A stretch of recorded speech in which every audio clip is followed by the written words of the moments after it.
কিরে ভাই, এটা কি দেখতেছেন আপনি? ভাই আমি আরজে নীরবের ভিডিও দেখতেছি। এটা কেমন ভিডিও? এটা কেমন ভিডিও? এটা হচ্ছে ওর লেভেলের ভিডিও। হ্যাঁ, ওর লেভেলের ভিডিও। আচ্ছা। বাংলা। আরেকবার একটু দেখি। ওরে বাবা! এখন এটা আমি আমার বাসায় প্লে করছিলাম, বুঝছেন? আমার বড় বোন শুনে বলতেছে ওর দিয়ে মারা উচিত। মানে এভাবে বলতে চাই না ভিডিওতে। যা হোক, কারণ হচ্ছে যে ওর এক্সপেকটেশন আছে আরজে নীরবের প্রতি। বলতে ছেলেটা তো শিক্ষিত, ভালো ছেলে, যতটুকু জানে। তো সে হুটহাট করে টিকটকে রং করা, চুল রং করা ছেলে নিয়ে আসতেছে, এরকম অশ্লীল পোশাকের মেয়ে নিয়ে আসতেছে। এটা আসলে সে কী প্রমাণ করতে চায়? ধরুন আমেরিকার এখন প্রেসিডেন্টকে, ডোনাল্ড ট্রাম্প। তাহলে সিএনএন যদি তার সাক্ষাৎকার নেয়, তাহলে ওখানে উপস্থাপক হিসেবে কে থাকবে?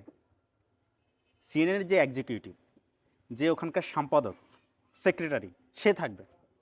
তার মানে হচ্ছে লেভেল মেনটেন। একটা পত্রিকার বা একটা টেলিভিশনের যে প্রধান, সে একটা রাষ্ট্রের প্রধানের কি নিচ্ছে?